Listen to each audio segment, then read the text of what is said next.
Yeah, Friday! Good morning, good afternoon, good evening. Whenever you may be listening, thanks for making me part of your day. This is episode 229 of the Ranting Weight Watcher podcast. Man, I have a lot to talk about today, but first I want to make some announcements here. That 60% discount for WW is still going on, and the link to get that discount is in the description of this podcast. If you are considering starting a healthy lifestyle and you're hearing me for the first time or whatever, and you're not a member currently of WW, I mean, now is a great time to do it because of that 60% discount. And literally the one catch that exists is you have to commit to 10 months. So really, if you ask me, that's a good time, right? It's a good amount of time to commit. You're saving 60% for those 10 months. And it's a good amount of time to give yourself to create real progress in your life. A lot of people, they start these things, they have no plans, and then they fizzle out just in a couple of weeks.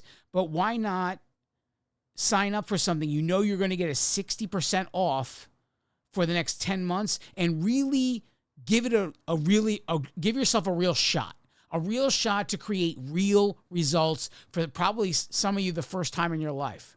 Maybe you quit on yourself so many times that this is something you could take advantage of and really give yourself a real shot to create the kind of success that most people just dream of and they don't really think is possible. Now, there's been a bunch of people kind of freaking out a little bit, and that has to do with a Wall Street Journal article that came out a few weeks back with the headline, which is what we have to be careful with. It reads, Weight Watchers preparing to declare bankruptcy. The key word in that headline is preparing. People took this headline and they act as if it has already happened. Preparing to declare bankruptcy is not having declared bankruptcy. It is preparing to declare bankruptcy. A lot of things people don't understand when it comes to declaring bankruptcy is if it's me and I own a little, pizzeria and I declare bankruptcy, that's pretty much the end of me. But when we're talking about global corporations, declaring bankruptcy, it's a business move. It's a way to move money around. It's a way to clear up some debt. It really is not the same thing to global corporations as it is to the regular Joe with a small business. Two different situations. So with that in mind, I'll say JCPenney, you've heard of them obviously. I mean, they literally declared bankruptcy 7 times in their history. They still exist today. You can go to jcpenney.com and order online. Maybe they don't exist in a retail space, but the world of retail is going out the door. As the generations die off, the generations that go out to shop are dying off with it. And the younger generations would much rather stay in their home and shop at their computer than they would to go into a store. It's just simple. You may not like that, but the truth is the truth. That's the way the world's going. And it's so crazy that, there are malls out there, and I'm not even sure what the name is of what they call it, but they're using the space in the mall now differently because the stores are dying, or the retail spaces of the stores are dying. So they're making kiosks instead, right? So if you want to see or look at something before you buy it, you can actually go up to the kiosk. So let's say I'm buying a laptop, right? I can go to the kiosk in the mall, look at the laptop, mess around with it, and then right next to it is a QR code. I zap it with my cell phone, and I sit there in the mall and order it online to be delivered to my house. This is, I can't remember what state this mall is in, but that's what's being used. That's what retail space, or the new ideas for retail space, are, because there are a few people that still want to see the device in person, But as those people move on, there's going to be very few people that care about actually holding the product because they know they can just return it if they don't like it. I mean, that's the reality of it all, right? I mean, the amount of shopping that goes on spaces like TikTok and all that stuff, the product is coming from overseas. You never actually purchase it. You just purchase it, though, without even thinking about it, without even thinking twice that it's coming over oceans to get to you, and you spend your money, and it gets you that way. You never actually touch the device. So, with all that in mind, calm down about the whole bankruptcy thing.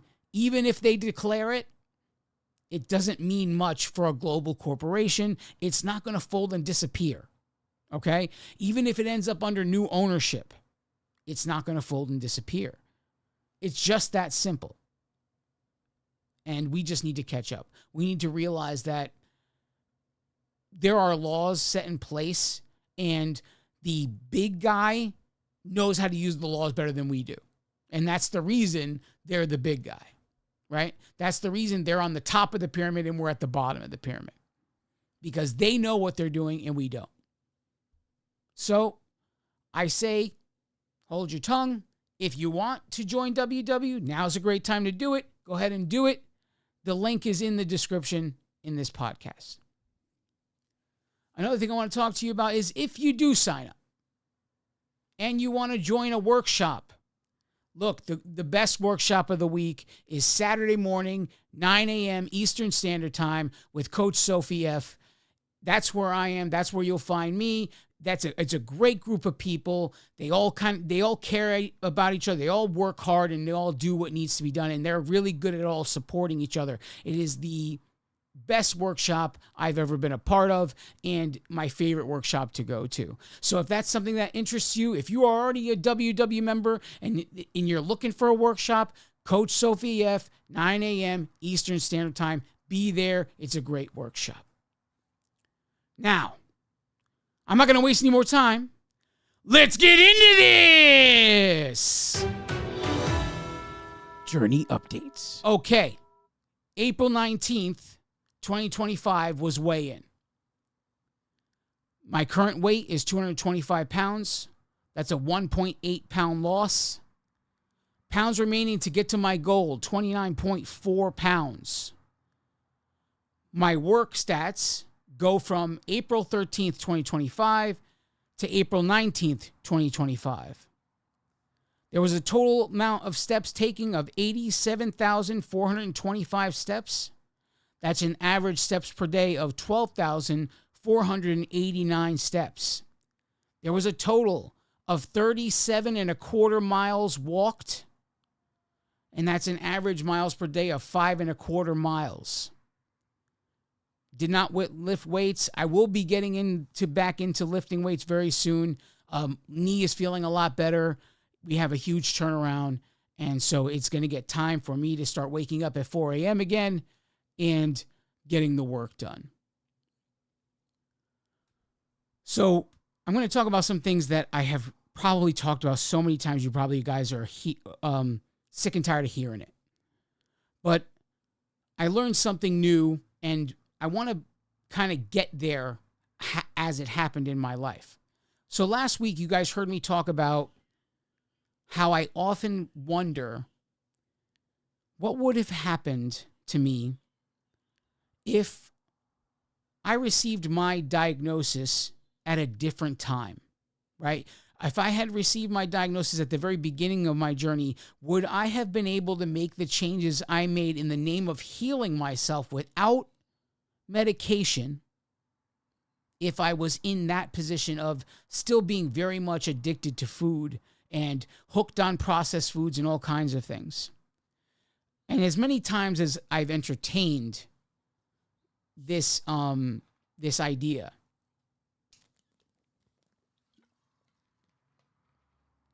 I could only come to one conclusion, really. And that conclusion is I would have folded. I would not have been able to make the changes in that position. So this causes me to often look at my entire the progress of my entire evolution as someone who is chasing their health.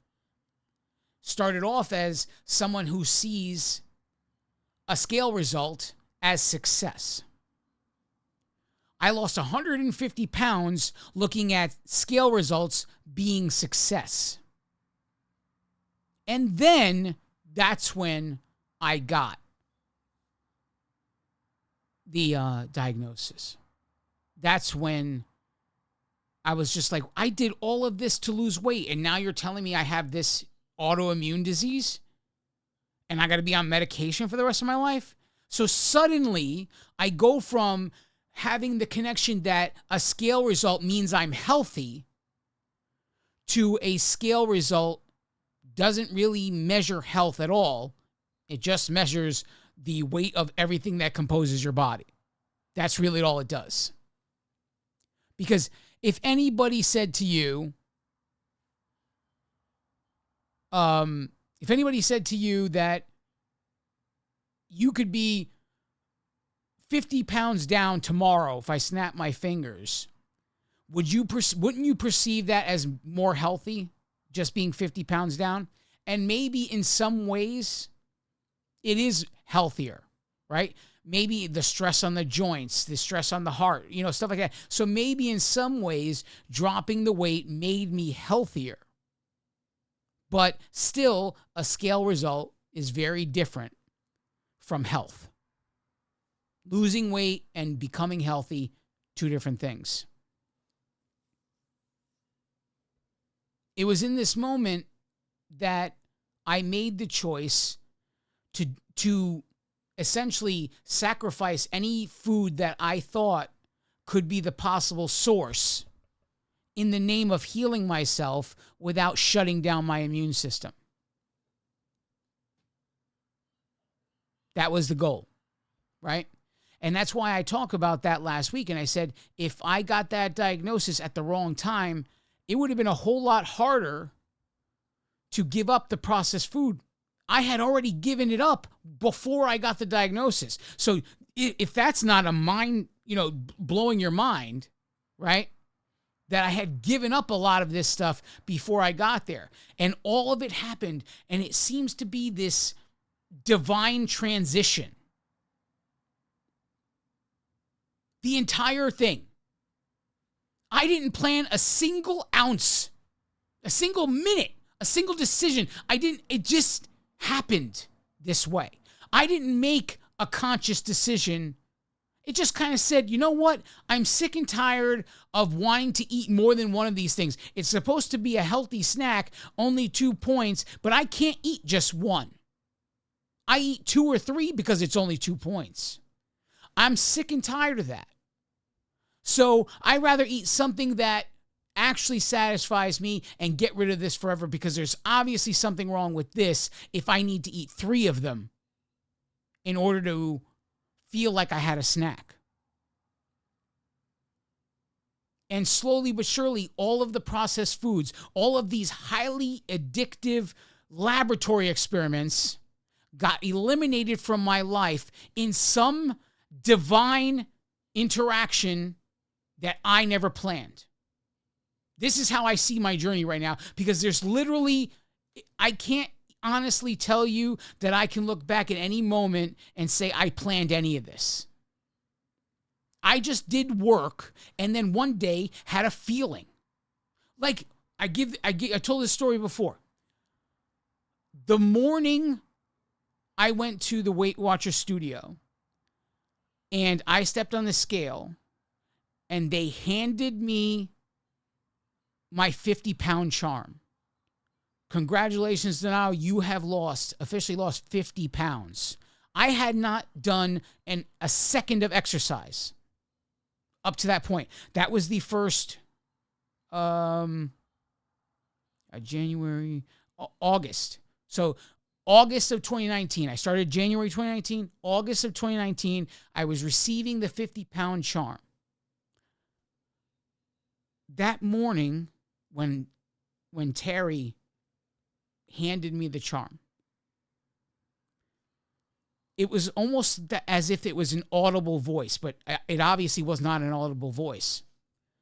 But it could be that someone was standing over my shoulder and I heard the words just like I'm going to say them to you. You won't lose another 50 without exercise. When I was looking at the 50-pound charm, these are the words I heard.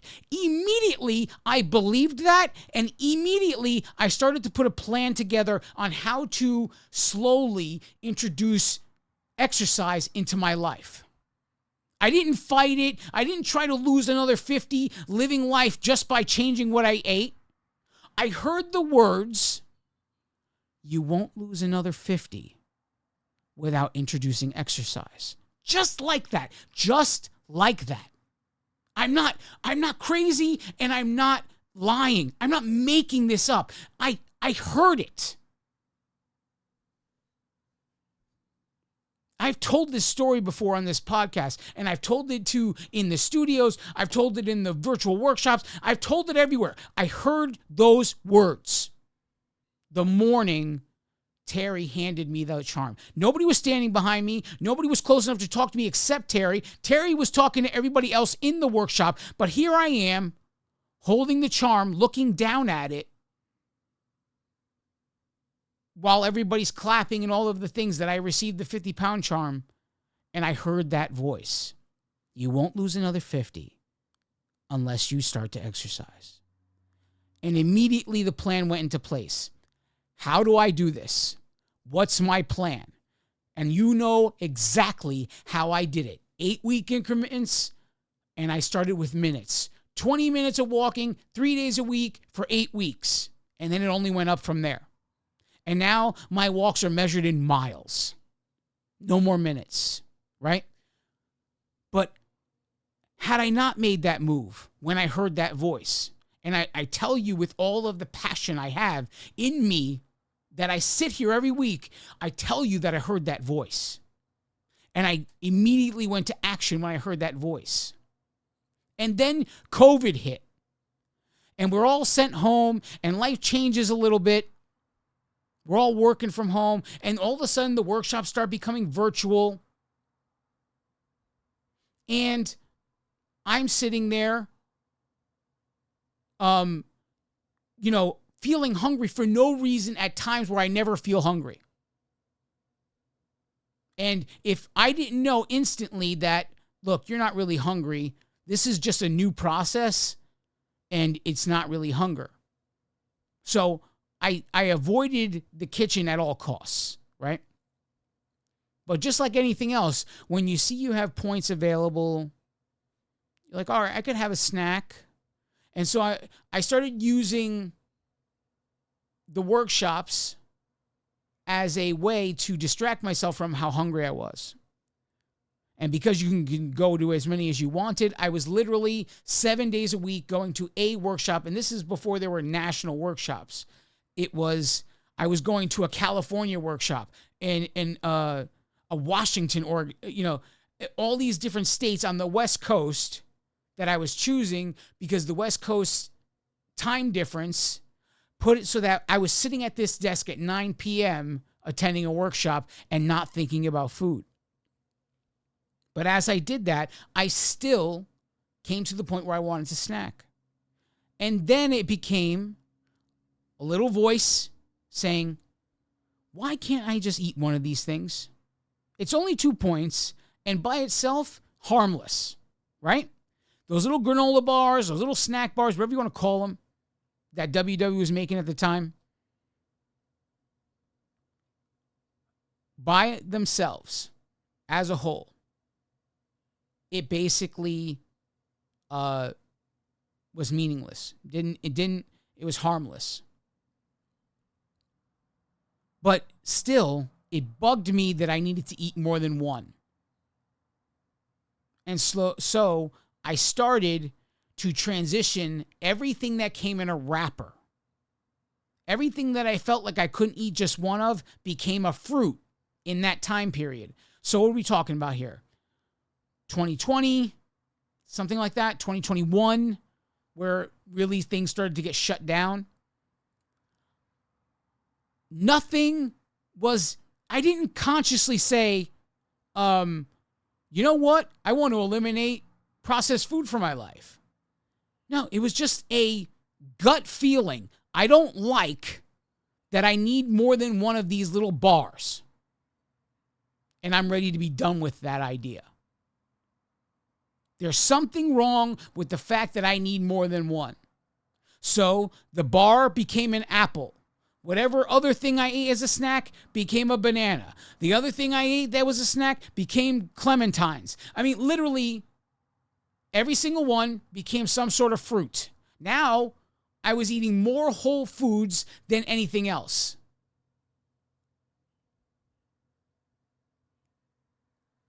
All of these changes happened by coincidence. I did not premeditate these changes. It was just a feeling that it needed to be done. And the other thing was a voice. You won't do it. And a change was made in each of those things. The gut feeling, I made a change. The voice, I made a change. None of it. I mean, the only explanation is it's some sort of divine intervention. That's the only explanation.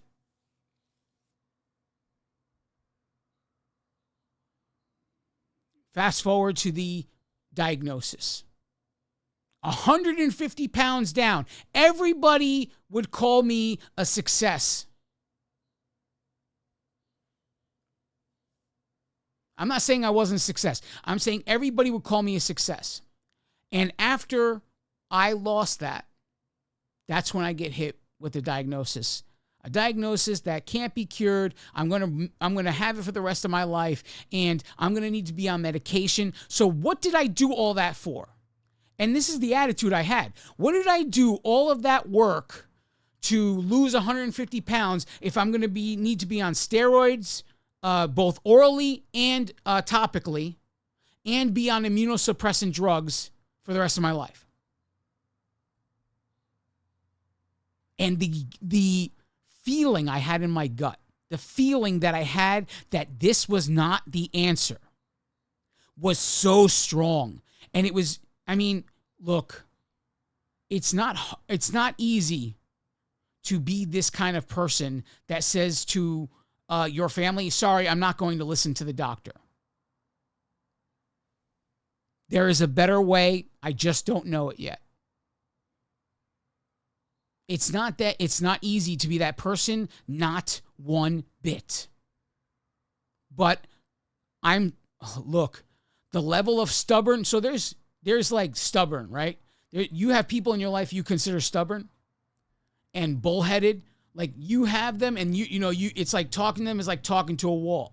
So there's all of them, and then there's Donato, right? So there's them, and then there's Donato. So it's like I invented stubborn.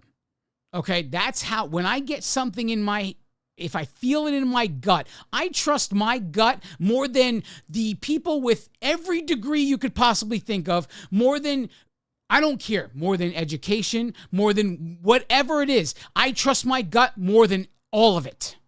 I don't care if you put someone in front of me that has 50 years experience. If my gut tells me do not listen to this person, then I will not listen to that person.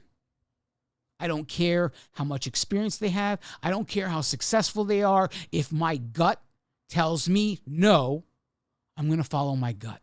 I have followed my gut nearly my entire life. I trust my gut more than I trust people in my life.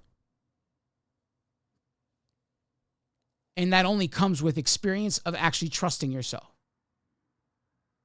I can't explain it. It's just how I'm built. And everything in my gut said, this is not the way. So I found a way. And that way was to get me as close to carnivore as possible. Right? Because it was a big transition. A big, big transition. And even I had gotten myself part of the way there before that. Because after I had made all those changes, and I got myself to 150 pounds, I was kind of stuck there for quite a while. And then I read a book that I talked about many times. I actually read quite a few books. I read Unlock Your Macrotype by Christine Hronik. I read the book Metabolical by Dr. Andrew Lustig. Andy Lustig? Lustig. Lustig. Dr. Lustig. Metabolical is the book. That taught me everything I needed to know about how much I don't need processed food in my life. The first book taught me about the difference between eating what you feel like eating and eating what your body needs. That's what Christine's book taught me. The last book was called the Glucose Revolution, right? Yeah, Glucose Revolution. I can't remember the author, okay? And part of that was because I struggled with having gastric bypass. I also have hypoglycemia. And so I was trying to look for a way to manage sugar, right? And that's because when I eat something that causes a sugar spike, I produce too much insulin, and I literally take a swan dive when it comes to sugar, and I'm like fainting because my sugar has dropped below normal just from creating a spike, okay? And that comes because of gastric bypass. Postpartum, bariatric hypoglycemia. It's a thing. Especially if you had the Roux-en-Y gastric bypass surgery, that particular procedure. I made all of those transitions. That knowledge obtained from those 3 books got me from 150 to 175 pounds in the time period. But none of them directed me on when you get this diagnosis, right? So I had eliminated so much and changed my life so much. And then when it came time, I was so much of the way there. I had made so many changes and got myself so close to keto levels. Carnivore levels are low. I mean, there is 0 carbs in the carnivore world. In keto world, there's a little bit of carbs allowed, but it can't go above a certain amount per day, right? So I was just above keto numbers, I would say I was about 2 times what I was supposed to have if I wanted to be keto. 2.5 times maybe. Let's round it up and say 3 times. So if the maximum carbohydrates per day is 50 grams per day, I was eating 150 grams per day of carbohydrates specifically. To get from there to carnivore, I never successfully got to 0. I'm just going to say it like that. I still to this day eat fruit on a weekend. And the carbs ingested on a weekend are basically astronomically high compared to the weekdays. But I did enough to have the autoimmune condition I was diagnosed with. Not only did it calm down, everything started to heal. Because I still have carbohydrates here and there in my life, I am at this weird kind of tipping point where the overwhelming majority of the time, I'm good, right? I have no issues. And then a random day will come up and I get a sore. Now, for instance, can you see that? That's a sore right there, right? That's a sore that popped up. I want to say Saturday or Friday night, maybe Friday night, whatever. But so I'm on the edge, the tipping point of being completely healed, and everything in me tells me if you just made it to full-on carnivore all the time and got rid of the fruit from your life, then I would get the rest of the way there and never worry about this again. But something about giving up fruit for the rest of my life, I leaned so heavy on fruit at one time that letting it go just doesn't seem necessary, especially because of how well I'm managing now. right? But anyway, why am I really telling you all of this? Because ever since I did all of that, there has been one question I have for God. Because there is one thing that this entire journey has taught me so far. And that one thing, especially when I received that diagnosis, made the changes, and began to manage them without one pharmaceutical. The one thing I was taught was, if you eat food like it's your medicine, you will never eat medicine like it's your food. That was one thing I learned from all 6 years on this journey. But there was one question. Because this process of changing the way I eat to heal myself, essentially, taught me that God supplied this planet with the nutrients I need, not only to nourish my body, but to essentially prevent most illnesses. Because the one thing I've done in the process of this was become very hyper-focused on supporting my immune system. I haven't had a cold, a flu of some kind, in years at this point. I haven't needed to go to a clinic. I haven't needed any medications, all of these things. So nourishing my body a proper way and taking supplements that support my immune system, and I probably overdo it on the amount of supplements that support my immune system, but I went so crazy with helping or strengthening my immune system. When my doctor said he wanted to shut it down, I did the exact opposite, because that's what my gut told me. Instead of shutting it down, what I'm going to do is strengthen it. And so I used nutrition in a way to enable the healing process, and I supported my immune system to get me there as well. So my one question became, God obviously supplied the world with everything I would need to heal myself. And then you start to think about all of the big stuff, right? The big C, cancer, all of those really big ones, like those kind of diagnoses that nobody wants to hear ever in their life, kind of a thing, because it almost feels like a death sentence from the minute you hear it. It made me think about, if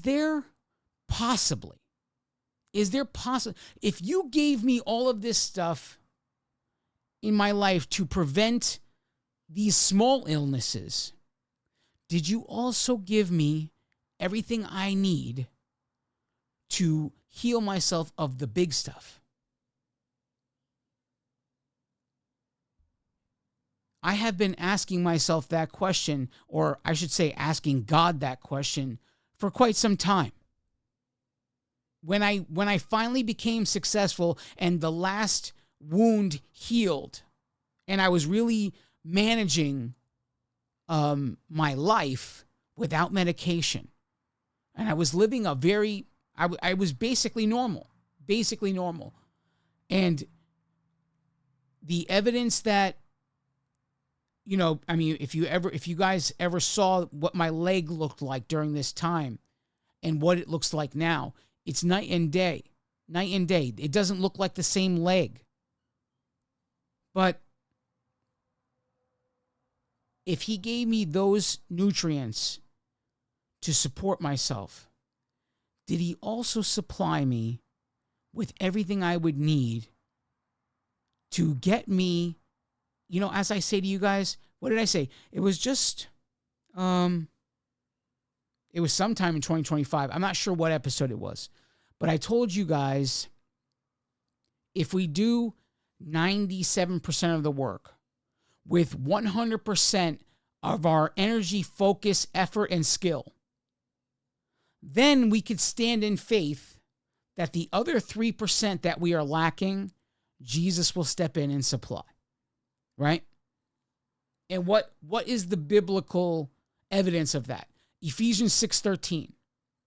Wherefore take unto you the whole armor of God, that ye may be able to withstand the evil of the day, and having done all to stand, stand therefore. So, like I said, if I've done 97% of the work with 100% of my effort, 100% of my skill, and 100% of my focus and my energy, then I could stand in faith that Jesus will step in with the other 3%. That was the biblical scripture I used for that analogy.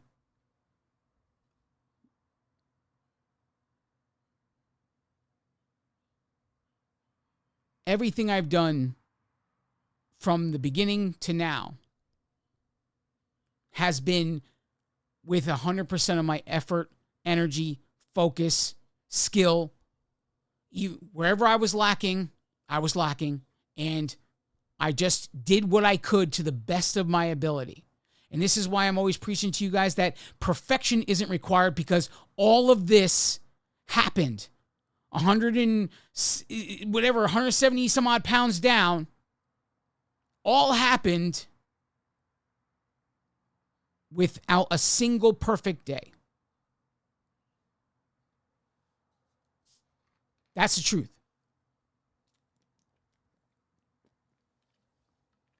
Not a single perfect day. And I try to tell you guys that all the time. Perfection isn't required. Consistency is all you need. Consistent effort, consistent focus, all of your skill consistently, all of your energy consistently, to the best of your ability. 97% accuracy. And whatever you lack, God will supply the other 3%. So as I'm asking that question over and over again, you can call it coincidence all you want. But again, if it's not, because I literally have become obsessed with this word ever since the first time I heard it. My question again was, if you gave me everything I would need to prevent myself getting these minor illnesses, did you also give me everything I would need to fight against the big ones, the scary ones? And again, you can call it coincidence, whatever, but my gut tells me I found this out at just the right time when I was ready to hear it, right? That word is autophagy. A-U-T-O-P-H-A-G-Y, autophagy. Now you're all saying, what is autophagy? I'm going to start by saying this. We all know what ketosis is, right? Everybody who's heard me talk knows ketosis is a state that you put your body in so that your body begins to burn the stored fat as energy rather than burning carbohydrates that are in your body, that you're supplying your body. So your body flips a switch, no longer burning carbohydrates for energy, now burning fat, your stored fat for energy. That's what the process of being in ketosis will do that for you. So autophagy is a cellular process where a cell in your body breaks down and recycles its own damaged components to maintain energy levels and repair itself. It's a cell's way of cleaning house by removing and recycling old or damaged proteins and organelles. I don't think I'm saying that word right. Organ, O-R-G-A-N-E-L-L-E-S, organelles. I'm not really sure. But autophagy is a process that your body goes through where the cells begin to repair themselves. Now, you could say repair, or you could say heal. The cells in your body become working to break itself down and heal itself when autophagy is achieved. So once I heard this word, and once I learned what it meant, like I just told you all, the next question became, how do you achieve autophagy? And how can I start doing it?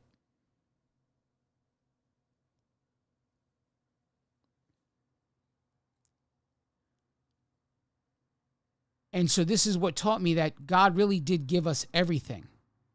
Because right now there's a physician that is talking about fasting. And that's how autophagy is achieved, by fasting. And I'm not exactly fluent on all of the details yet as to how long do you have to fast in order to achieve autophagy. Because once you achieve it, it's then just about maintaining the fast. And we're talking about a complete fast from everything. We're talking about a water-only fast. And so this physician is telling the world that achieving autophagy and holding it for 10 days, so a 10-day fast, can shrink cancer tumors. Because the cell would begin to eat away at itself and remove the damage that was created by the cancer. Let alone if you achieved a 10-day fast, your sugar levels would be so low that your body, your cancer, we all know at this point, I mean, that if you really don't know this by now, you probably are ignoring the health world. But cancer, the food for cancer cells is sugar, right? So the more you can remove sugar from your life, carbohydrates, anything that literally becomes sugar in the digestion process. So refined sugar and sugar that happens during digestion. If you can remove it, you also remove cancer's food source, right? So if you want wolves off your property, you don't hunt the wolves, you hunt the food that the wolves eat. Understand? But the physician involved was talking about if you could fast for 10 days, you would shrink cancerous tumors in your body. And depending on how long you can keep it going, and whether you did it like a certain period of time, stopped, and then a certain period of time, stopped, kind of a thing like that. Again, I don't know the details. I'm not fluent enough yet to say I know everything. But I'm here, I'm basically telling you this because everything in my gut is saying this is what you need next. And when I think about it, and I compare it to what I said to you guys before, if I had received that diagnosis of the autoimmune condition in my first year on WW, would I be able to make the changes I made so easily if I had not gone through the process of slowly eliminating so many things from my life before I got the diagnosis? If I was diagnosed today, God forbid, with some form of cancer, everything in me would want to not listen to a doctor's treatment plan because that's the way my mind works, right?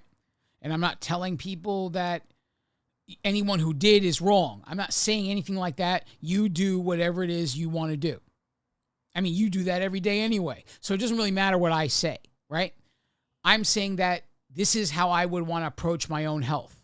Because whether I die from the cancer killing me, or I die from a car accident, or I die from a heart attack, or I die from the cancer treatment, or the thousands of reasons you can die. In the end, it doesn't matter how you died. Dead is dead. It's not worse to die in a car accident than it is to die drowning. Either way, you're dead. Dead is dead, right? So everything in me would want to fight the cancer against traditional theories, because that's how my mind works. And if I receive that diagnosis today, I want to believe that I'd be able to do a 10-day fast and really concentrate on eating nothing for the next 10 days and shrink whatever cancer is going on and try to kill it off. But there's no way I'd be able to do it. There's literally no way I'm be able to do it. So I heard another physician talking about fasting. And he said, fasting is like a muscle. You can't go from never lifting to lifting 1,000 pounds. You have to gradually get there. So fasting is the same thing. You can't go from never having fasted to fasting like Jesus did 40 days and 40 nights. I mean, you have to build the muscle, right? Or exercise the ability to fast and build it up. And so now that's my thought process. To periodically fast, whether it's one day a week, just to exercise the ability. And maybe I do it one day a week. Maybe I say every week, once a week for the next 8 weeks, I fast one day, water fast. So from breakfast one morning to breakfast the next morning, right? 24-hour water-only fast. If I can do that for the next 8 weeks, then maybe I can try 2-day fast, right? And just keep building the muscle, as the doctor called it, to be able to achieve more, right? Now, with the goal being able to do a 10-day fast, like once a year or whatever, just to see it. Because there's a physician right now that says if you could do a 3-day fast once a quarter, right? So every 3 months, if you do 3-day fast somewhere in that, right? So January, April, July, so on. Every quarter of the year. If you could do a 3-day fast, you would completely reset the immune system every single time.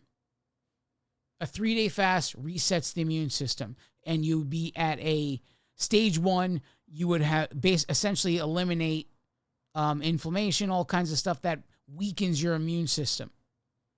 It would be an immune system reset to hold for 3 days. With the goal, I mean, that's a great idea, and that's something for me to work up to. And I'm not saying that this is all going to start tomorrow. I'm just saying that this is all in my head, and I'm working it out, and at some point, I'm just going to say it's go time. Just like I did all the other steps I ever changed. This is just the next thing. Using fasting in this manner to achieve autophagy is what my goal is. Because if God fasted for 40 days, 40 nights, and if God gave us fasting as a method of healing, because during your fast, you are achieving autophagy and the cells in your body are repairing themselves. Because when there's food in your body, the cells in your body are concentrated all on digestion. And in the world we live in, and I mean, this is all the theories behind it. I'm not saying that this is what I believe. I'm saying that this is what I hear said about fasting. So we went from a world where pre-refrigerators, right? You hunted, gathered, and grew your food. And so there were times of plenty and there was times of little, right? So during the times of little, your body would go through a healing process without anybody really knowing, right? So when you weren't able to hunt a deer, say, you weren't catching and you went a couple of days without eating, you were achieving a level of autophagy during this time that was causing your body to heal itself. Now, in this instant coffee world we live in, where everything's available 100% of the time, we never get to that point. We are always eating. We are always having the next meal. Between snacks and everything else, desserts, all these things, we're always having something. So there's never an opportunity to even attempt to achieve autophagy. But you know what? This really intrigues me. This whole idea of what autophagy can do for something as serious as cancer. I mean, and there's many more diseases in this world, right? What can autophagy do for me? I have right now, since before COVID, I had issue with swollen, enlarged prostate, right? And I was taking a supplement, saw palmetto. Saw palmetto was managing the system nicely. Saw palmetto is a natural substance, so it didn't bug me. And at some point, I would get here and there, I'd get the symptoms of it again. They would return. So I found a saw palmetto that was double the dose, and that worked for a while. And so now, it's still to this point, there's a random day here and there where the symptoms return. And maybe it's 2 days in a row where the symptoms in return. But could autophagy heal that? That's another question I have. Could achieving autophagy heal whatever else is going wrong in my body? How many things could we have going on in our bodies right now and we don't even know it? We could have kidney issues. We could have liver issues. We can have heart issues. We can have lung issues. All these organs that are so important in our body. We could have issues with all of them, and literally we could be dying, not realize it, and because we don't feel anything, we don't have any pain. But what if achieving autophagy periodically throughout the year, strategically done for a span of X days, right? What if doing that periodically throughout the year on purpose would repair, in these time periods, would repair themselves issues you don't know you have? That's where my mind is with this. I'm not telling you guys all need to do this. I'm just telling you what's going on in my life. This whole podcast is about my journey, right? And I'm not the guy that's going to get to my goal weight and just say, I'm maintaining again this week. That's not. For me, it's just the next thing. That's what it always is going to be, and that's what it's going to be forever. It's just going to be what is the next thing, because this is endless. Your ability to obtain knowledge in this area is endless. It's not just about getting to a scale result and maintaining that scale result. It's about constantly growing, constantly evolving, and constantly moving forward. Look, I don't know. Maybe you guys all think I'm nuts. Maybe you think I've gone off the deep end. In reality, I've done so many things that would cause people to think I'm crazy that it doesn't matter to me that people think I'm crazy. I make the moves I make because I follow my gut. And everything in my gut right now tells me what is autophagy, and you know you need to achieve it. That's all I know right now. All I am thinking about so much of my day is achieving autophagy and getting myself in this repair mode that where my body heals itself. Because this process, autophagy, how many times in the Bible does it talk about praying and fasting, praying and fasting, praying and fasting? What if in the process of all that, You're praying and fasting, and it's not just getting you closer to God. It is also physically healing you every time. How many times in the Bible does the word fasting is told to us? How many times? I don't know. I'm asking you. Why was it told so many times? Pray and fast, pray and fast. Why has it been told so many times if there wasn't other benefit to it? Besides, look, the huge benefit is getting closer to God in the process. That's the huge benefit. But what if there's a secondary benefit that in the process, you become healed? Healed of stuff you don't know you have. That's what health is. Health is not dealing with any issues. So scale result doesn't mean health. We know this now. Nobody who listens to this podcast thinks a scale result means health anymore. I've been saying that for years at this point. Years. Ever since my diagnosis, it changed everything for me. And I always tell you guys, when I learn something, I'm taking you with me. I'm taking you with me, and you know what? This is just the next experience in my life. I've experimented with so many things. And you know what? Every time I've experimented, it's been led by my gut instinct. And that's what my gut instinct is telling me to do right now. Experiment with autophagy. And you could be here with me for it, or you could move on. Either way, I'm still doing what I do because it's the next step in my evolution. And if I'm not evolving, I'm just standing still. And that's not what I'm here to do. So you can grow with me, or I can keep going forward and you stay right where you are. The rest is up to you. I love each and every one of you. God bless you all.